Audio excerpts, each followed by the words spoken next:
Welcome to the CyBUr Guy podcast, your source for engaging cyber education, cyber discussions, and a look at current cyber news and trends with retired FBI Special Agent Darren Mott. Hello, friends. Welcome to this episode of the CyBUr Guy podcast, or if you're listening on my other platform, it's the Kingsman and the CyBUr Guy podcast. This is your host, Darren Mott. I am doing this intro for this particular episode to explain a couple things that we're doing with the podcast. So as you may know, if you've been paying attention for the last month or two, the CyBUr Guy podcast has actually transitioned to a different type of podcast that we're calling the Kingsman and the CyBUr Guy. So it's not just me. It is also former UK military intelligence expert Michael McQuaid, who's also my partner in our new business venture, Five Eyes Ltd, where we provide cybersecurity, physical security, threat intelligence to companies. So we've kind of changed the direction of how the podcast is going. And so it starts with this particular episode, which will kick in after I'm done talking here for a couple of minutes, because I kind of wanted to explain how I'm working this. So I started the CyBUr Guy podcast in 2020. And so I still have that platform. I still have all the episodes there, and it goes through a service called Podbean. When we started the Kingsman and the CyBUr Guy, I decided to start that on a different channel, basically, if you will, but determined that it'd be good to continue to place those podcasts here on this particular channel, because some of you have been subscribers for years, and I greatly appreciate it, and still listen, I'm sure, time to time when it pops into your feed. And so I wanted to continue onto both platforms just to kind of build the audience, I guess, if you will. Because I suck at marketing. I'm not going to lie. I stink at it. Don't really know what I'm doing. Can't figure it out. But it's okay, because I figure people who want to listen will listen, and it'll work its way going forward. But what we're doing with the Kingsman and the CyBUr Guy podcast now is we're redirecting how we're doing that. So not only do we do this audio version, but we also do a video version. So if you go to the Kingsman and the CyBUr Guy YouTube channel, you can see videos of us doing the podcast as well. And what we're looking to do is bring in cybersecurity professionals to talk about what they do, what's important, what's going on in cybersecurity. Actually, let me rephrase that. It's not even just cybersecurity, it's security people. So we don't want to talk just cybersecurity. We want to talk physical security, because those two things are intertwined. And we don't get enough, there's not enough talking about that intertwining of those two things, and also talk about threat intelligence. But, there's people like us who are small business owners who are trying to do startups and create things. And we want to talk about what your business does, how it helps the security world, and how you got to that point. Like, everybody starts somewhere. Like, as you know from listening to this podcast, I started as a teacher, became an FBI agent, and so on. Mike started in a different career path, and you can go watch previous podcasts or videos of us having that discussion. So what we're doing is, for this podcast, he's actually interviewing me as to how I got in the FBI. And if you've listened to this podcast, you've probably heard some of that, so you get a little more depth of that. And next week, I will do the same. I didn't know his questions. He won't know my questions. And then after that, we want to invite this and open this to people to come talk about security. Doesn't matter who you are, what you work in. All you have to do is contact me. Darren at thecyburguy.com is an easy way, because I'll know it's podcast related.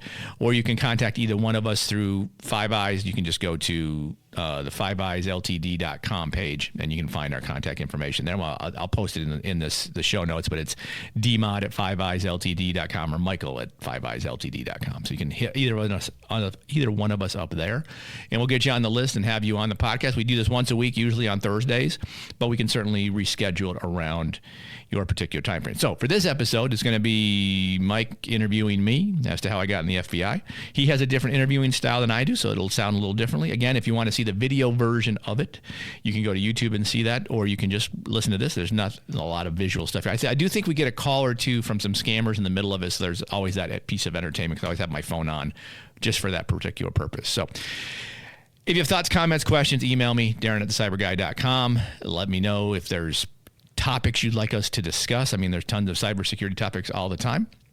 And one thing we're finding that's obviously hard is, people just don't seem to want cybersecurity. I kind of use the analogy that they take the approach where it's never happened to me, so why should I worry about it? It's kind of like saying, well, I've never had a heart attack, so why should I have my heart tested? But again, we can have that discussion at another time. So let's get right into this particular week's episode. I will not always do these little intros prior, but I figured I needed to do that this time, because we don't really talk much about it in the podcast. So wanted to give that preamble just so you can kind of understand it. So again, hit me with questions, thoughts, or comments. Those are always appreciated. And just follow me on LinkedIn. Follow Mike on LinkedIn, Michael McQuaid. We're not hard to find. And we will talk again soon. So enjoy this episode. Again, let us know what you think. Darren, 20 years in the FBI. Why? What made you want to join the FBI? We're starting right with that. We're not even saying what we're doing. Nope, just straight into it. Okay. Straight into it, mate. All right. Well, I was a high school teacher, and my wife, we had one child and a second child on the way. And every summer doing high school teaching was always find a second job, right? So I always had a second job and doing all this other stuff. And my wife and I were sitting around the kitchen table one day, and we're like, is this what our life's going to be like? Like, I'm going to stay home with the kids, and you're going to go to work, and you're going to come home, and you're going to go rollerblade for exercise, and then we're going to do repeat. And I said, I don't know, maybe. And then I was teaching summer school at the time, so it was me and another teacher. We're teaching a biology class of like 40 kids. So he would do most of the lecturing, and I would do the testing and all the administrative stuff. So we kind of had to split out that way. So he was doing some presentation on something, the lights were off, and I was on a Mac 2E computer with an internet connection, and I ended up on the FBI webpage, and it said, now accepting applications for special agents. And I always thought maybe I should go into law enforcement. I didn't really want to be a state trooper or anything like that, and this was more of a, obviously, higher level law enforcement thing, and I'm like, the worst they can say is no. So I applied. Went through the phases that you have to do to go through that. If you want to hear what those phases are, we can, I don't need to bore everybody with the phases of trying to get to the FBI. I do remember one teacher, the head of the math department, found out I had applied to the FBI, and he said, hey, you're a 30-year-old white guy. Good luck with that. Because even then, in 1990s, diversity was still something people thought about. So August of 1998, I applied. September of 1999, I was walking through the doors at Quantico to become an FBI agent. So when you were applying for the job at FBI, was there a thought, because you said you wanted to work at higher level, you don't want to work at state trooper level, you wanted to work at higher level, was there a thought, should I put an application into CIA or NSA, or was it just FBI you were thinking? Just FBI. Because CIA had a different mission. I knew their mission was different. I didn't want to travel overseas. I had no interest in any of that. I wanted a law enforcement piece where, the mission of the FBI is good people trying to stop bad guys from doing bad things to other good people, right? And so that was kind of the draw, is to be able to as a teacher, you're helping people, right? You're trying to teach kids. I still had that desire in me to try to help people, but this was a better calling for helping than I felt teaching was, because I'd only been teaching 7 years, but I was getting tired of it. The foolishness, the parents, all that stuff.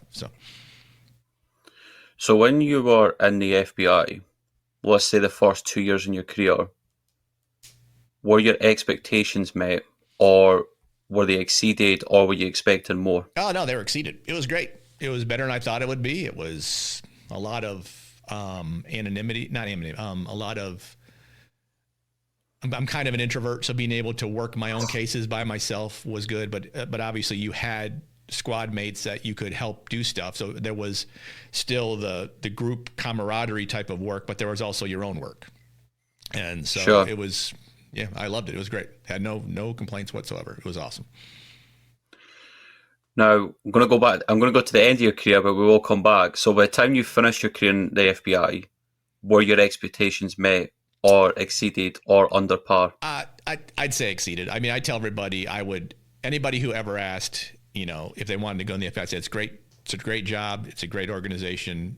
You should do it. Now, I will say in the last couple of years, it's harder to say that because of leadership things and stuff like that is a little more complicated. But it always comes down to the people who work at the FBI. All right. Well, I have a spam call. If we want to take a spam call in the middle of this, let's do it. Mid-interview spam call. All right. Hopefully you can hear it. Hello. Hello. Hello. Yes. Hi, this is Stephanie. How are you doing today? Man, I'm a little bloated. How are you? You may qualify for the state-regulated final expense insurance plan. That's going to cover 100% of your funeral, burial, and cremation expenses. Now, are you between the ages of 40 and 80? Yes. That's it's like awesome. a game of Guess Who. Do you All wear right, glasses? just a second. Let me get one of the specialists over the phone to give you the quote. Okay. Now, he can't hear you, so if you have things you want me to ask, let me know, because he can't hear you. I think you can hear him, but he can't hear you. Okay. Was that not a woman? Thanks for holding. This is Mark, whom I have a pleasure of speaking with today. Henry? Henry, your call just transferred to me. Okay. And I understand you are interested in having some more information about some affordable final expense insurance. Right, Henry? Oh, yeah, I'm sorry. What was your name? I forgot your name. What was your name already? I have very bad Alzheimer's. What was your name again, sir? It's Mark. Mark. Good, Mark. Okay, I gotta say, I'll probably have to say your name many times, Mark, just to remember. But yes, I'm interested in more information, Mark. Oh, he hung up, bastard. Well, that's unfortunate. You know what I was gonna say? You should have said to him, you should address me as Henry VIII. Yeah. Well, the next time I'm gonna say my name's Nigel. If another call comes in, I'm gonna say my name's Nigel. So I will say that for this podcast, I have my phone set up so when my spam calls come, we can talk to them. So we may be inundated with several of these as we go, but that's all right. And I have no idea what was the question we were talking about? Oh, the people, right? There's always the people were good. I mean, you're always going to have good people you work. You're always going to have idiots too. Let's be honest; those guys are going to exist. But that's every organization. If you think you're going to find an organization where that I love everybody and everybody does the right thing and all the leaders are awesome, those don't exist. So certainly we had bad leaders in the FBI. Have plenty of those stories, but I had good leaders too. I like to think I was a good leader for I was a leader in leadership for 12 years. So the spam calls that keep coming through, you enjoy taking them, you get pleasure from doing them. Does that come from a career in the FBI where you've seen potential victims from cyber crimes, but it's like sometimes they just have to get a taste of their own medicine? Yes, absolutely. That's absolutely right. How can I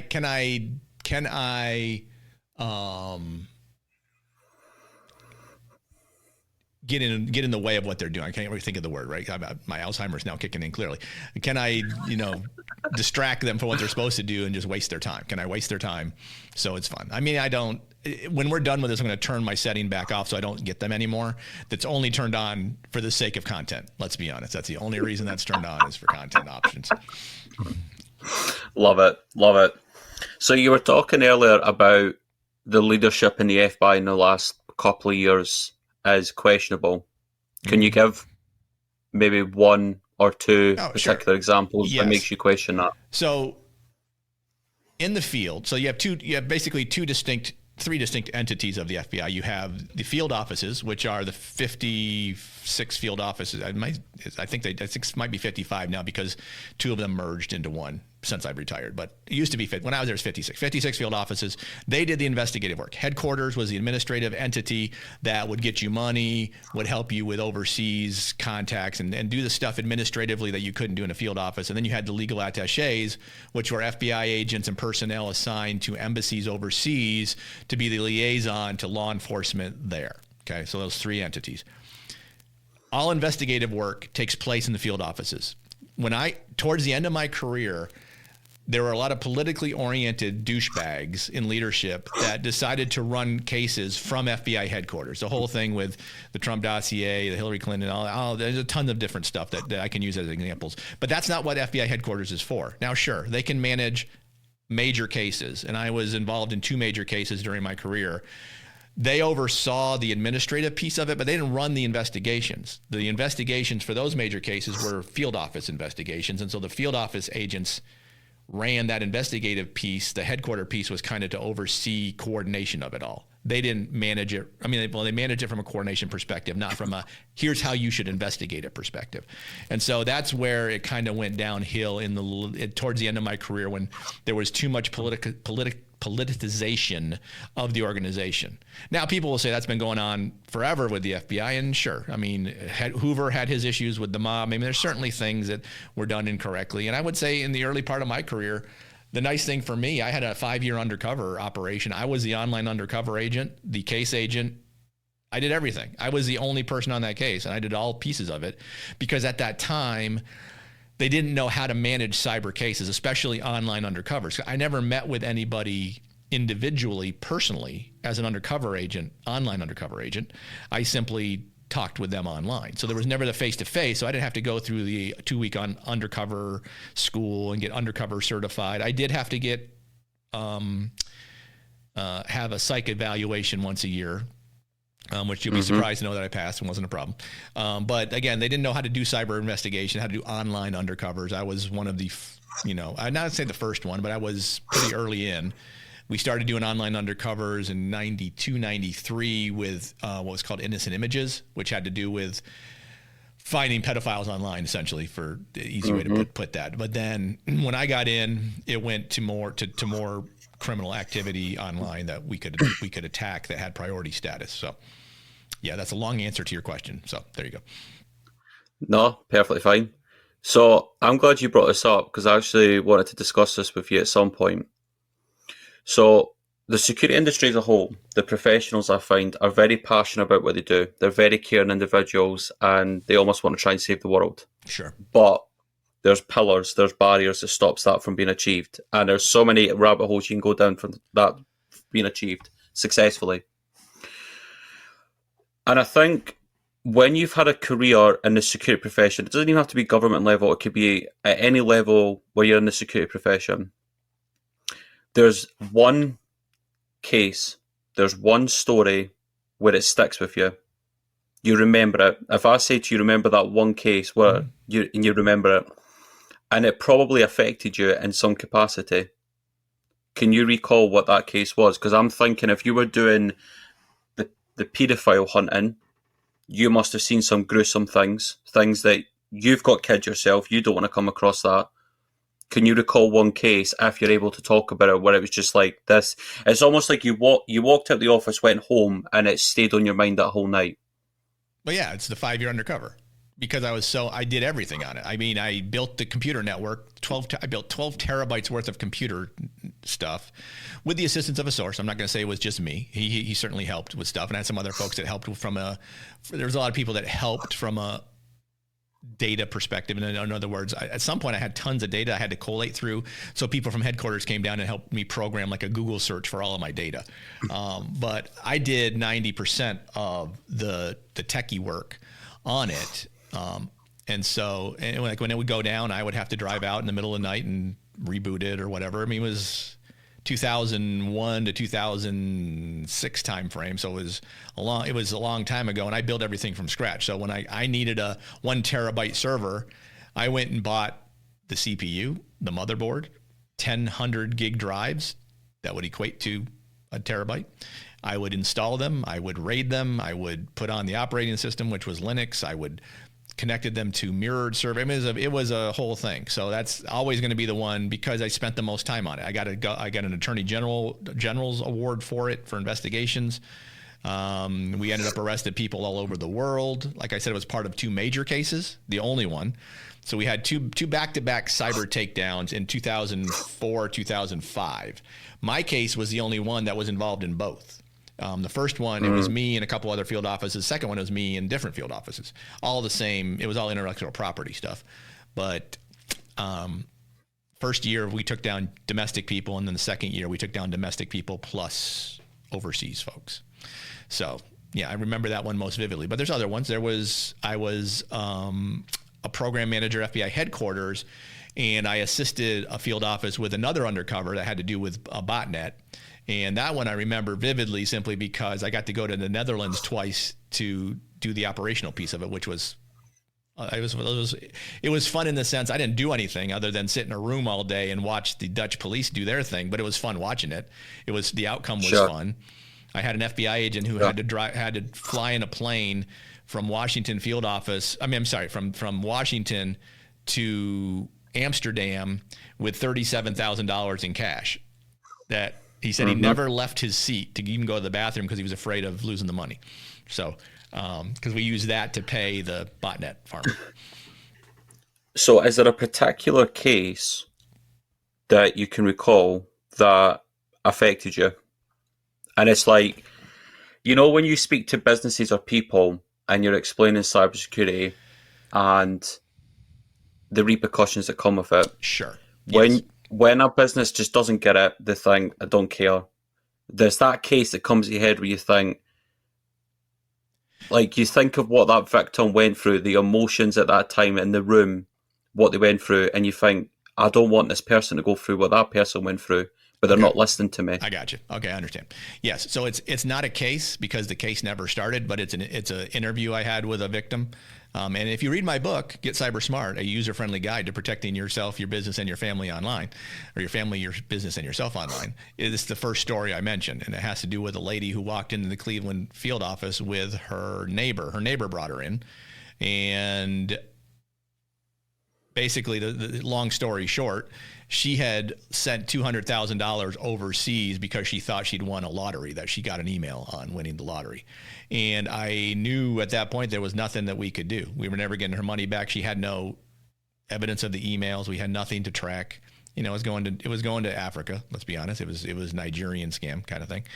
We're never going to track it. We're never going to get the money back. And I had to tell her, sorry, but you know, this happened 2 months ago, and you're now telling me about it. The trail's gone. The trail is over. Stop sending the money. But so that one, you know, people don't understand. I realized then people really don't understand the threats and the risks and their vulnerabilities and all that stuff. And so that's that's the one that sticks with me as far as where I really knew I need to educate people more. They may not listen. And certainly we've had this conversation many times. We educate a lot of people. They don't listen. But all you can do is try. I'm going to a presentation tomorrow to talk to a bunch of lawyers about the threats to them. Very few, I'm sure, will listen to what I have to, or they'll listen to what I have to say, but they won't do anything about it. One or two may, but not too many. But that's just it's the world we're in.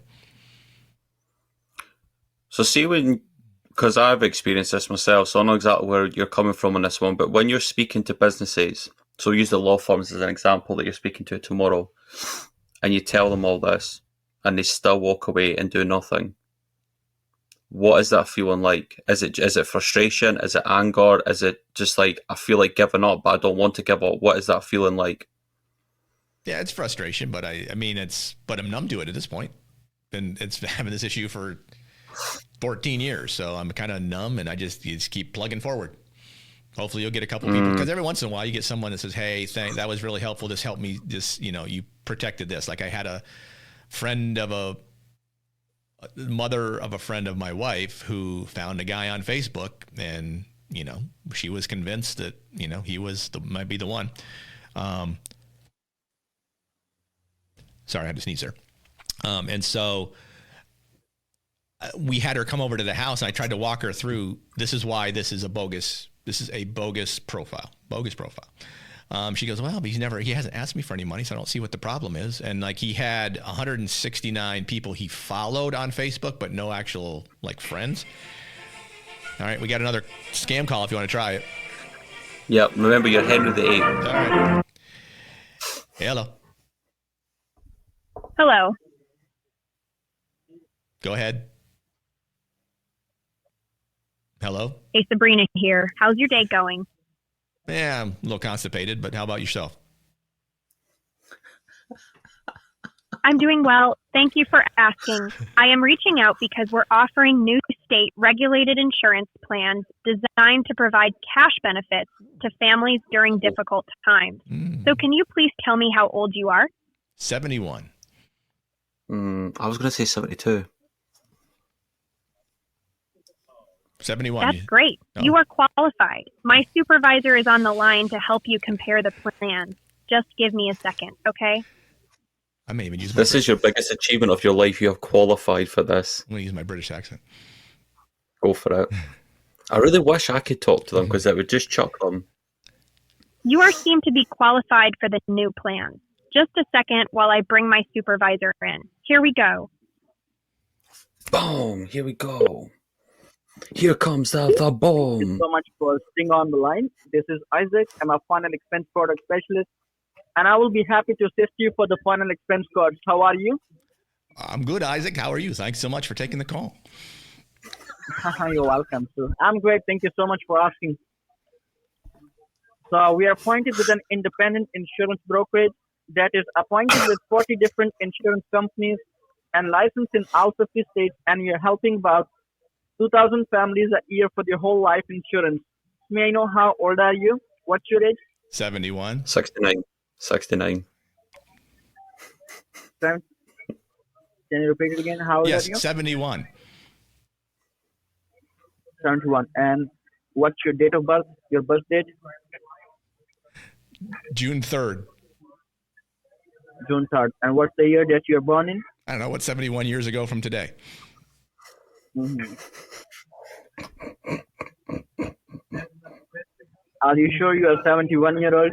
I don't know. I have Alzheimer's, so 1944. It's hard to 44. Okay, it's 44.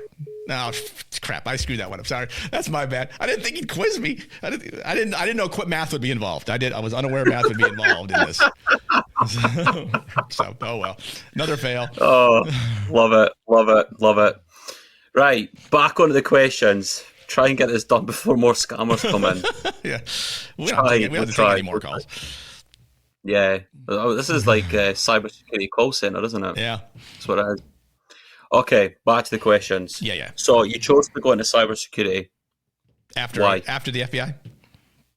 Or no, you did cybersecurity in the FBI. Well, I mean, so I didn't necessarily choose it per se. I got lucky to get into it. So when you get to the new agent training, they have you go through and say, okay, what are your skills? What can you do? So you had to, like, I was a radio DJ, very good at software, very good at hardware, whatever, that kind of stuff. I understand computers. And at the time, they were opening a new field office in Charlotte with a cyber squad.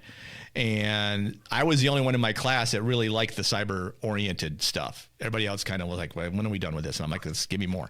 So because of that particular aptitude, they put me on a cyber squad, and it was what I wanted to do. If I'd have done, Chinese organized crime, I'd have done that. I'd have done whatever they told me to do. But I think I would have ultimately tried to get to cybersecurity because I liked computers. I liked understanding how computers worked. I knew that cybercrime was kind of a newish thing. And so I lucked out, got on a cyber squad, and never looked back.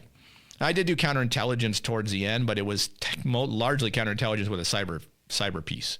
It was more cyber counterintelligence. So that's kind of I was not a traditional, I didn't sit in a lookout and watch the Chinese embassy 24 hours a day and mark when the ambassador left or any of that stuff from a counterintelligence perspective. I didn't follow guys doing dead drops. All my counterintelligence stuff was largely cyber oriented. Okay. So reflecting back on your FBI career, what was the number one lesson that you learned that you feel like had you not done an FBI career, you would not have learned that lesson? I don't know. That's a deep question, Mike. I don't know if I have the mental deepness to answer that question appropriately for you. You've got to go there, mate. You've got to go there. That's the whole point of this podcast. We're going there. I don't know. It helps solidify some things I already knew about. I already knew going in that I was very much a builder of things, if you will. Like I did a lot of, like when I was teaching, I built programs that didn't exist before to help at-risk kids try to get through science class, stuff like that. In the bureau, the online undercover I built all that from scratch, the idea, the plan, how to put it together. When I went back to headquarters a second time to create a new unit that was cyber counterintelligence, I had no roadmap for that. I just kind of created it. So it kind of showed that I have the ability to create things from nothing with very little whatever. Now, in the business world on my own, I haven't been tremendously successful at that yet, but we're still working on this. So it is what it is. So I feel like I'm going to know the answer to this, but I'm going to ask the question anyway. Do you regret joining the FBI? No, of course, or do you look back at it? Of course not, no. And I will say, I don't regret even leaving when I did. I left as soon as I was eligible to retire, simply because I saw where I was going leadership-wise. I had to step out of my leadership role anyway. If I wanted to stay in leadership, I had to go back to headquarters, and I was not doing that. There was one time in 2013 where I was looking for other jobs because I was in a position I could not stand at all. And it had nothing to do with cyber counterintelligence. I was in the inspection division.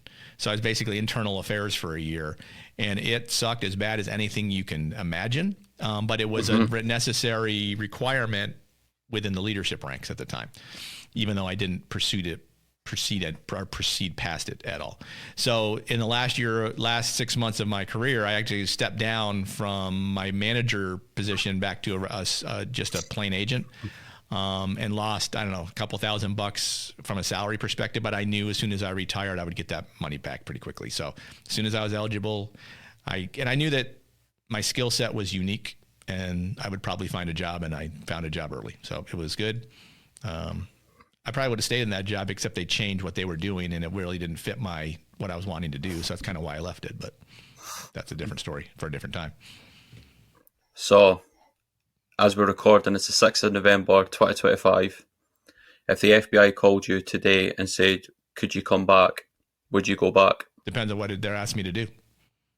There actually is some talk now to bring back former agents within the cyber division to do some stuff. But I talked to a friend of mine who mentioned to me, I go, what's it look like? Like if it's, what are you paying us? I mean, because it's, there's certainly the advantages. And we'd be contractors, but I don't know. I mean, if we can't accomplish anything, what would be the point? If we're just going to go bang my head against the wall for a year or 2 years because we have, hey, we should do it this way. This would work. And like, yeah, no, we can't do that because we don't have any money or we don't have whatever. Then why go through the agony? Honestly. Yeah. Plus, I mean, that's also. If I'm honest, they can't afford me at this point. So who can? Yeah. You're on rockstar wages now. You're on Hollywood wages. I don't know about that, but yeah. In order to go back for 8 hours to do 8 hours a day for 5 days a week, they can't. They won't be able to. They wouldn't pay me enough. I don't think. Really? Mm-mm. Really? Okay.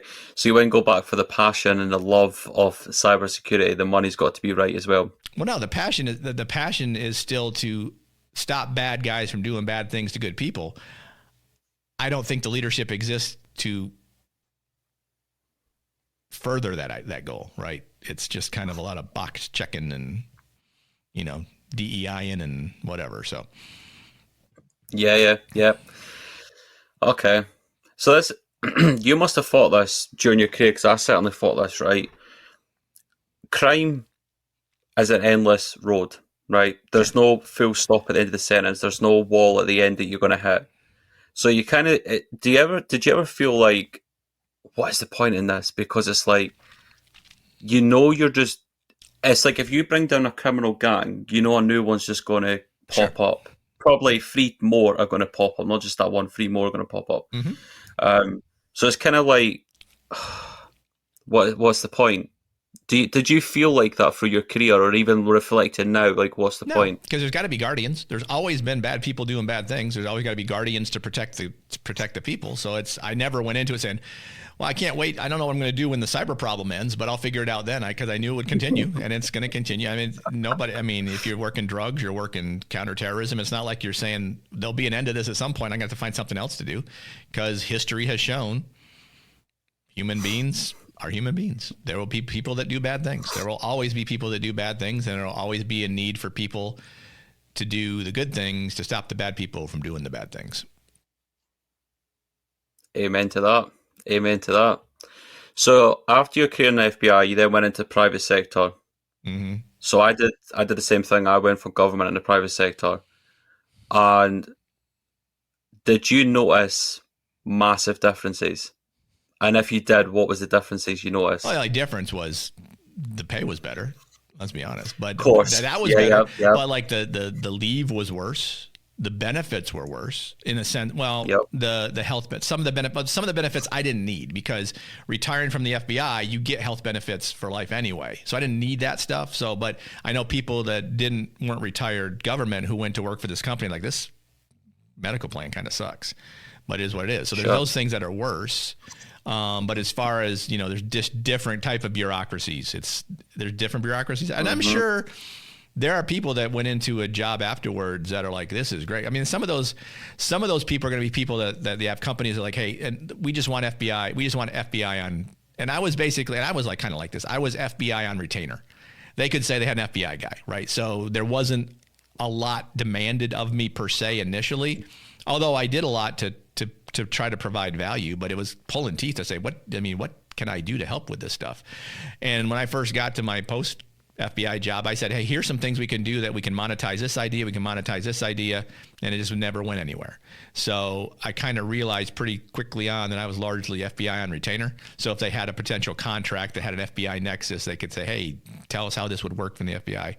which was fine. And then I ended up being promoted into a leadership position. So I was able to kind of lead people ultimately, which I'm fairly good at.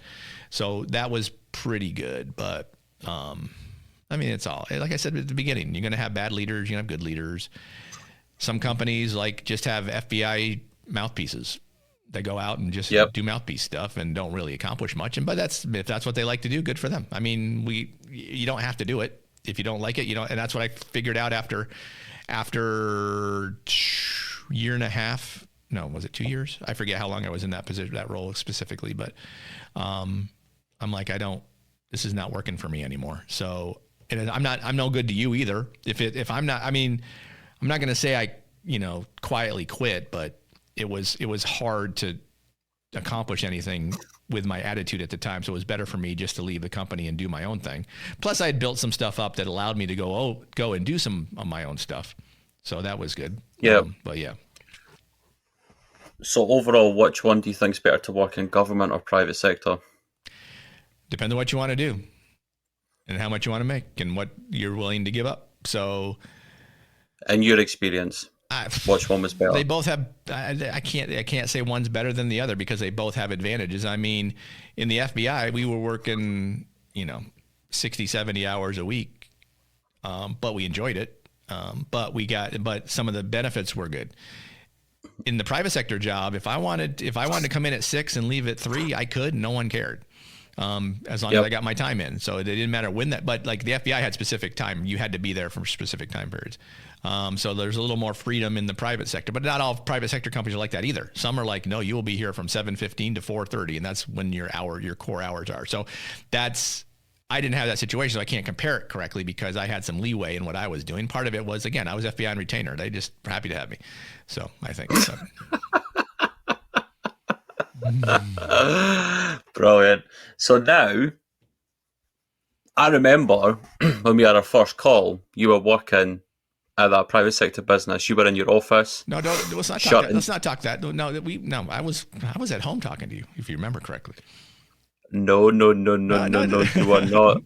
You were in your office, shirt and tie, looking all professional, playing the part. I don't think you remember that correctly. I think I came home with my shirt and tie and had it. And I guarantee you I was not wearing a shirt and tie. I didn't wear a shirt and tie at that job, so you're already way off. I was talking to you. Nah. Okay, if we're going down this line of questioning, next week when I do this to you, I'm going to use certain acronyms and it will make you happy. So how do you want to continue with this question? We'll leave it there. You have trumped me. You have checkmated me on a chessboard. We'll leave it there then. No worries. We can still talk about the first conversation. Yeah, well, okay, that's fine then. We'll leave that about then. Where it was is really irrelevant. It's the point of the conversation that's important. Of course, absolutely. So when we were talking, I even got the impression then on that conversation that you weren't overly happy at that job. Yeah, because that was like 2.5 months before I quit. So yeah, I was heading down that road as it was. I think we even had that conversation. I'm like, I'm not going to do this forever. I'm not going to do it much longer. Yeah. Because then you talked about you were setting up your own firm, but you'd already been previously doing it, but you'd never really put much effort into it. It was just kind of there, but you were going to sort of revamp it again. Yeah. And then as time went on, we started having conversations, and then we ended up starting Five Eyes. Now, when you joined the FBI, you had that North Star, right? It was kind of like save the world in the cyber world. Yep.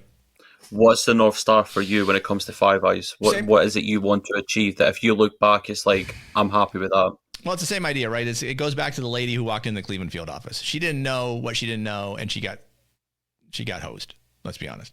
So how do we help businesses not be that lady? I mean, we've already talked to companies that are going to be that lady because they're not going to listen to us, and it is what it is. But I'm willing to keep having conversations with businesses and people to say, here's things you can do to protect yourself, and that's what I like doing. And again, it's building something, right? It's okay. How do we take this kernel of an idea and make it something that builds to something, right? Right now we're a 0 terabyte server. How do we get to a 12 terabyte server farm? How do we create that?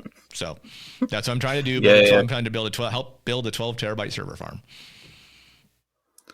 So we've had conversations where our goal was to try and exit no more than 7 years. 5 to 7 years is our exit plan, right? Sure. So at the end of that 7 years, you look back. What is it you would like to look back and say, I'm happy with that, I achieved something? Is it literally what you just said there, or is there more? I'm a simple man, Michael. Simple man with simple goals. If at the end of that 5 or 7 years, I can say we put a bunch of companies in a better place than they were beforehand, their path forward looks good, and I can just go play pickleball anytime I want now and not have to have calls with sales call or do LinkedIn posts to say, hey. You love your LinkedIn posts. I don't have to do LinkedIn DMs. LinkedIn will not exist for me in 7 years. You will not be able to find me. Then yes, then I will have met what I wanted to do. You know, I can take my wife to places that aren't ruined by the current world political situations for enjoyment. Like if I could go to London and not worry about getting my phone stolen and knife attacked, then that'd be great. If not there, I'll go somewhere else where it's a little safer. So where would you go? Where would be the first country to go to? Switzerland. Because very safe in Switzerland. Because my wife, daughter, and my mother went on a tour of the UK, France, Switzerland, and Rome, but they only spent like a day in Switzerland because it kind of was a pass through from France to Rome. And my wife's like, I'd love to come back here. And I would like to go. Switzerland sounds like a cool place. I would like to go there. Maybe not to ski, too old for skiing, but certainly see the sights. I've been to Russia. Don't need to go back there again. Not going to lie. Been to Estonia. I would go back to Estonia. It's pretty cool, but it's kind of close to Russia, so maybe not really there. Sweden, Denmark, Finland. Those would be kind of cool places to go. Iceland. Like to see Iceland. No desire to go to South America. I've been there. I'm good. Brazil, Argentina. Nah, no need to go back. Do you not recommend South America? No. Depends on what you want to do. If you just want to, I mean, Argentina, Buenos Aires was pretty cool. Brazil. I mean, we went to Brasilia in Brazil. I would not go to Brasilia. If you want to go to Rio or what's the other big Brazilian city? Rio, and there's another big one, but whatever. If you want to go to one of those, that's fine. That's cool for you. But, you know, the rest of them, I'm sure. Don't go to the Triangle. Don't go to Paraguay, Uruguay, and whatever the third Guay is there. Don't go to that area. That's kind of bad. But I have no desire really to go to Africa. There's nothing there that is of desirous to me. Certainly not going to the Middle East. My wife would like to go to Israel. I'm happy to pay for her to go with some friends, but I'm not going to there. Yeah. Treat yourself. So Europe, I would go to. I mean, you know, I'm obviously of European descent in some way, shape, or form. So I'd go to Ireland, Scotland, I guess, unless they keep going the way they're going. I guess I won't ever go there, but I don't know. I've been to Milan. I've been to Venice. Where else have I been? I've been to Amsterdam. I don't need to go back there. I walked around the red light district. It was entertaining, if nothing else. But I would go to Germany. I've been through Germany, but only through the airport. I haven't really stopped and seen anything there. Where else? Germany is quality. It's a great country. Vienna sounds like it'd be cool. Vienna would be, or Prague would be cool, I think. But I will say this, I'm not much of a traveler. My wife likes to travel. I am not much of a traveler, so I'm bad travel. I would tell people when we'd go on trips with the FBI, I'm going to be honest with you, I'm a bad travel companion. Don't expect me to do. I went to South Korea, never left a hotel. Because I was jet lagged. I was jet lagged the whole time. And we were only there for like 3 days. I couldn't get over the jet lag. And they went to the DMZ, and I said, I'm not going. I'm just going back to bed. And I couldn't fall asleep. It sucked. I mean, I would probably, but again, I don't really desire us to go back to South Korea either, just because the flight sucks. But, you know, again, I'm a bad traveler. Don't go traveling with me. I suck. I mean, my friends in the FBI will say, yeah, he was not a lot of fun. UK, I'm going to London. I did a lot of stuff in London. That was pretty cool. Yeah. Do you know, when somebody asks me, it's like, where would you like to go? It's a weird one for me, right? I would love to go to countries that I'm not allowed to go to. Like, I would love to go to Russia, China, because there's a lot of historical value there. Sure. And the culture is so different to the West. It's like, even like China, for example, like the martial arts history would be cool to go and see, you know, with the samurais and mixed martial arts. It'd be great to go and see that. But it's like, I'm not allowed to step foot in those countries. And it's No. like, I don't know if it's because I'm not allowed to do it that I want to do it, or it's because I genuinely really want to do it. Mm. That's a good point. Is there countries that you're now not allowed to visit from No. exiting FBR? You've got free reign. Sure, but why would I go to any of them? Hey, let's go to Iran. Let's see how they're doing. Yeah, I'm not going there. Not going back to Russia. They're not big fans of the U.S. folks anymore. I've seen enough of Russia to see enough of it, and China doesn't do much for me. Now, I will say, like, if Five Eyes like kicks off in 4 years, and some Chinese company says, "Hey, can you come help us out? We'll pay for your whole trip," I'll probably go. What the hell? Yeah, sure. I mean, if it's all paid for, absolutely go. But I'm going to spend my own money to go and go through that mess. I really hope it's not you that picks up that email, because that's just asking for a hostage situation straight away. I don't think You're like, so. Mike, No, we should go to China. Maybe for we should you, go to China not for me. 2 weeks. Yeah. All inclusive. It'll be great. Let's go for it. All right, Qatar. Let's go to Qatar. How about that? Let's go to a Qatar conference in Qatar. Yeah, I could get behind that. Well, as you say, we're here for a good time, not a long time. We've probably been doing this now for about 45 minutes, is that right? 41. 41. So I think it's probably a good time to cut it off now. Yes. But before we go, Mm-hmm. is there anything you want to finish up on? Yeah, I will say, so we didn't talk about this at the beginning, but we're kind of changing the podcast format here, and it's going to be interviewing cybersecurity professionals. So for these first two, Mike's Security professionals. security, I'm sorry, yes, security, physical security, threat intelligence, all that kind of stuff. So Mike interviewed me this week. I'm going to interview him next week. He doesn't know I didn't know his questions. He won't know my questions. He'll probably reject a lot of my questions outright because of particular laws in the UK that are archaic and stupid, but whatever. I mean, that's why they lost the Revolutionary War, I guess. So if you are in the cybersecurity, the physical security, the threat intelligence world, we want to talk to you. We want to, talk about your company, talk about what you do, talk about the value you bring to security in general. Even though we talk cybersecurity a lot, because that's my specialty area, Mike's specialty area is the other two, physical security and threat intelligence. So we'll talk about that more next week. But we want to blend those two things together because our company, Five Eyes, let's be honest, that's what we do. 360 security, we do all those things. But we're not here to talk about that. I mean, it's kind of what started this, but we want to talk to other security professionals. So, if you find interest in this, it'll be similar type stuff, but we will provide you the questions beforehand. We're not going to surprise you. We'll give you the questions, things we want to talk about, but it helps people learn. It helps to educate because we're also an educational company. We're trying to teach people to understand the threats targeting them so they can assess their risk, proceed wisely. And that's kind of how we're rolling forward. So again, if it's something that sounds interesting to you, let me know. You can email me, Darren. I'm sorry, it's not even that. It's dmott@fiveeyesltd.com or michaelm@fiveeyesltd.com, or find us on LinkedIn. It's not hard to find. And say, hey, can I come on your podcast? I've got a couple people lined up that are interested, so that shouldn't be a problem going forward. And that's all I got. Well, that's it for this week. It was a pleasure to interview, Darren. I liked your transparency and your openness. I don't think you're going to get the same from me next week. However, we will see how we get on. All right. Sounds good.